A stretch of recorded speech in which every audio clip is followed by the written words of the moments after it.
Hey there everyone, and welcome to the UkeStuff channel, and welcome to this UkeGuide review of the Naneki NA-10 Soprano Ukulele. It is a starter ukulele, and as you can tell, it is a painted laminate ukulele. That always brings red flags to me because I have seen some awful versions of this sort of instrument. I'll already give you sort of a heads up. It's not awful, so you can rest assured here that this isn't going to be a review of just complaints. Yeah, the company did ask me to review this, and I'm always happy to look at any ukulele from any company. So it's nice to have a look at what's available out there. So what we're going to do in this review is we're going to look at subjective issues, things that I've sort of categorized as things that I look at all ukuleles. Then we'll talk about the specifications, and then I'll come back with a summary and a UkeGuide rating between 0 and 5 ukuleles for this one. If you ever want to have some fun, you can play the game of choosing what I'm going to pick before I get to the end of the video. So let's just jump right into this instrument. It sells for either $39 or $40 on Amazon. You can find it at the Smeagol or Smyger store. If you just look up Naneki Soprano, you might not find it. If you go to the actual printed UkeGuide, which is at ukestuff.info or ukeguide.info, you will actually see a link in the area of availability later in this review where you can click on that, and then that will take you to the Smyger store where you can order this if you want. Now, so that price, again, is just under $40. So let's move over to the issue of really value. And this is where it gets a little blurry in terms of value.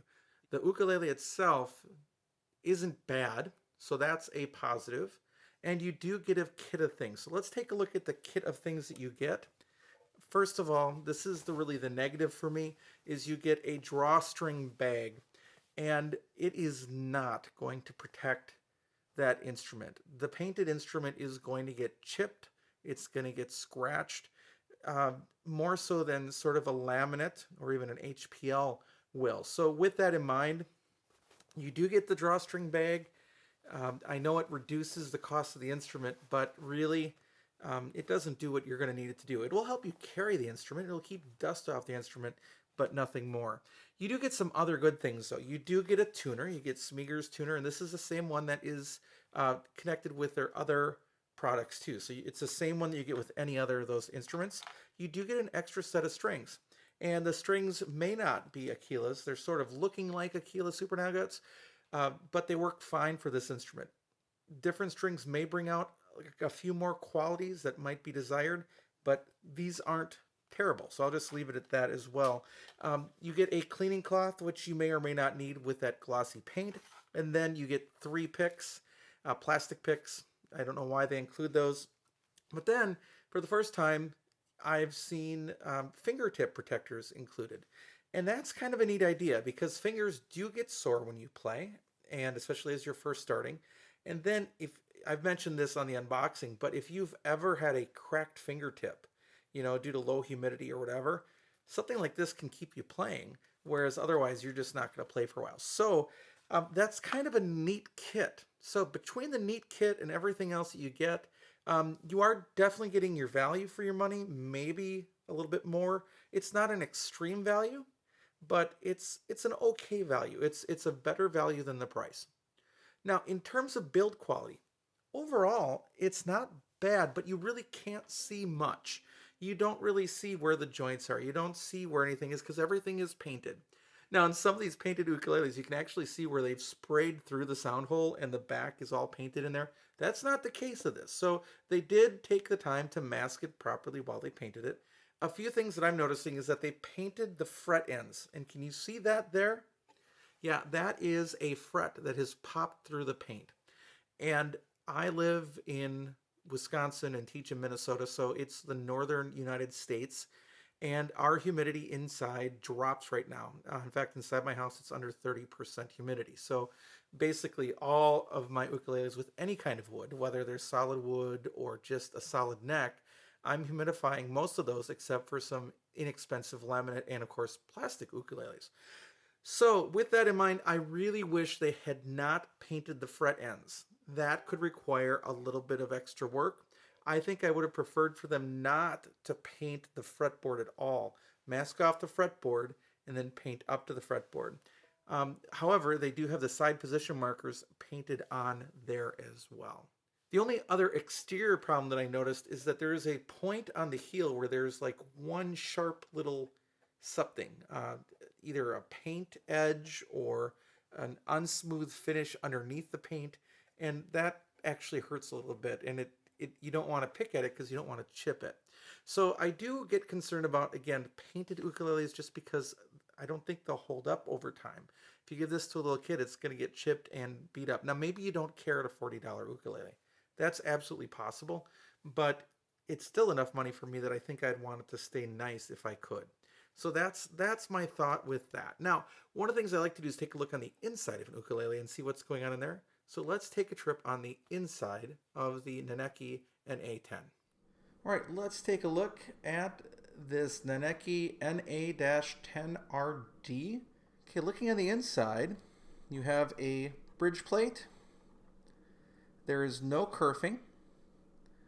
There are no vertical braces or anything. Some heavy glue. You do have a tail block, however. You can see the laminate wood that's used. Nothing special here. Very plain build. Now let's take a look at the upper bout. Okay, I'm about as far back as I can with the upper bout, so you can see again how the top is glued on. There's our neck block, which actually looks like a pretty nice piece of wood, glued in there. Then on the sides, really there's not a whole lot to say of what's going on here. The question is, do you need kerfing or not? It's a good question. And that's our quick look at the Naneki ukulele, the model NA-10RD. All right, so we're back. As you can see, my big concern is that there is no kerfing at all in there. Again, it's a laminate ukulele, so maybe just gluing it together works enough, and that's all that you need. But that does concern me about the overall lifespan of one of these. But then again, maybe that's not what you're worrying about with a $40 ukulele.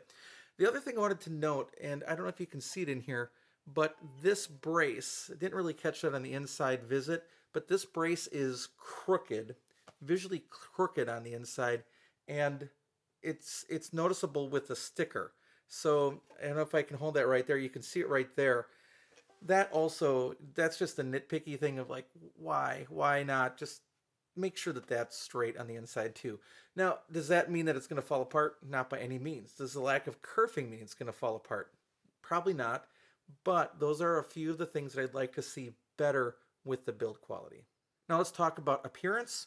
It's a red painted ukulele, or you can get black or these other colors. I think they even have a more natural color. It has a transfer rosette on it and rosewood fretboard and bridge. You know, all pretty much standard. I do like the headstock. I'll try to get it out of the glare there if you can see it. There we go. I do like that design on the headstock. I wish that would have been incorporated elsewhere on the body. In fact, without the white there maybe of the rosette, but maybe just the black that would match the headstock. That would have been kind of nice. Otherwise, the headstock shape is kind of different. That's kind of nice. And you get, you know, decent chrome geared tuners. Not expensive ones, but still, it's nice. It's a nice feature. There were no sharp fret ends. In fact, even with that one that's popped, it's not sharp yet to me, but it's enough to knock the paint out on it.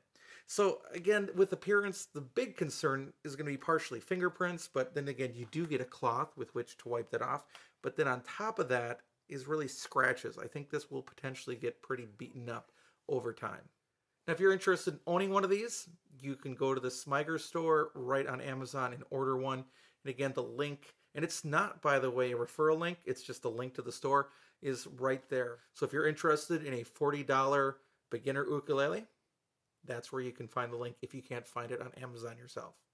Now, let's talk about playability. The action here was really good. You know, that's one of the concerns about really inexpensive ukuleles is that they play poorly, so therefore people quit because the experience is so bad. Well, the playing experience is not bad. The action is quite good. There aren't sharp fret ends, and it's your standard 35mm nut with standard 35mm spacing. So, you know, basically just under 9mm between the strings at the first fret, just under 29mm G to A, and a neck that's just under 22 millimeters and kind of chunky. So the profile of the neck could be better. The neck is gloss, so it could be slippery if you get sweaty hands or you have a kid playing it with greasy hands or whatever. That could be an issue. And with all those things in mind, it's still a pretty playable little ukulele. So really no complaints there. So let's talk about the sound quality. I think it's decent. It's a laminate tone. It's not very complex. It sounds a little trapped. It doesn't have the clarity that you'd like, but it's not awful. I've heard so many worse ukuleles. And I do wonder about the top. The top doesn't look super thin. And I do wonder if they made the top just a little bit thinner, if it would be even a better sound.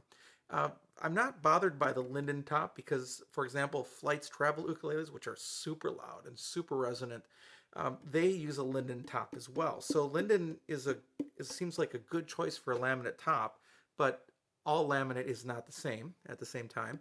But it doesn't have a bad sound. So I would say the sound quality is sort of middle of the road.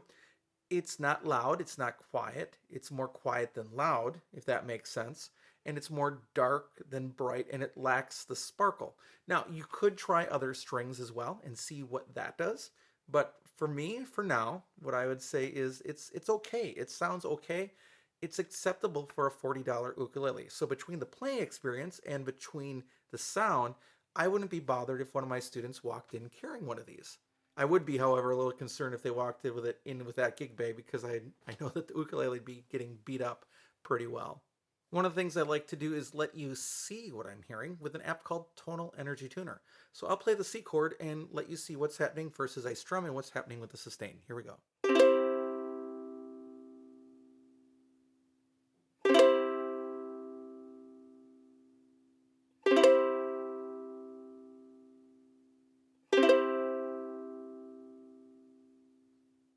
So you can see sort of a lower end sound altogether. There is some sustain there, and it isn't a unpleasing sound at all. It's just sort of a beginner laminate ukulele sound.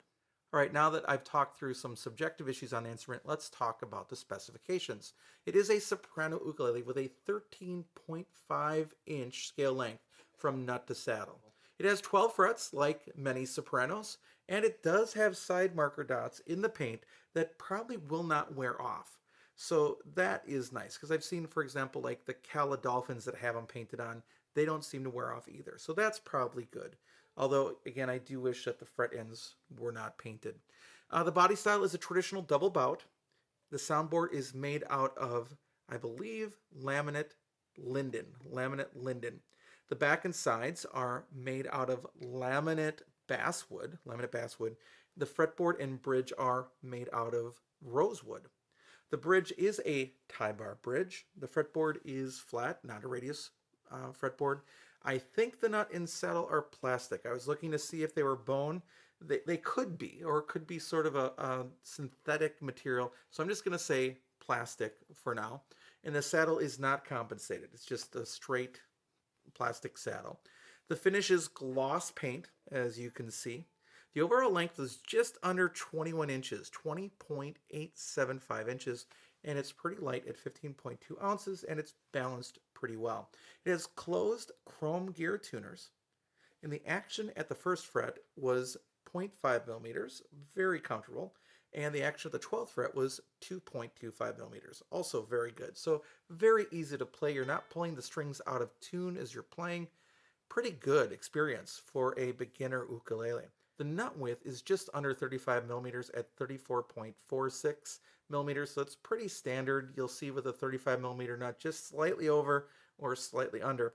And the spacing at the first fret, just to give you an idea of how far those strings are spaced apart, 8.43 millimeters between each string and 28.44 millimeters G to A. So really pretty standard, just under 9 between each string or just under 29 altogether for a 35 millimeter nut. The depth of the neck at the third fret is 21.42 millimeters, which is pretty deep, pretty C-shaped, pretty chunky. You could have a more shallow profile. It would be really nice. I wish all the Chinese manufacturers would do that, but it is kind of what you are used to playing. So if you've played an ukulele with a 35mm nut, chances are it's a very similar playing experience. People with larger hands will probably not like this very much. Now that we've discussed subjective issues and the specifications of the instrument, let's summarize it. This is the entry-level option from Smyger that is available on Amazon. It's a low-price, under $40 ukulele package that does give you everything you need to start playing, plus a few little extras. I do worry a little bit about the paint holding up. I do worry a little bit about the lack of kerfing on the inside, and I do wish that the fret ends had not been painted. I also would like to see this come with a different bag that would offer a little more protection for a painted ukulele. The action of the instrument is very good, although the glossy neck could be slippery, especially for little hands. The sound is okay, and it's a perfectly acceptable little starter ukulele. Now, the problem is that for $25 or less, even from Smyger's own catalog, you can upgrade to a much better ukulele.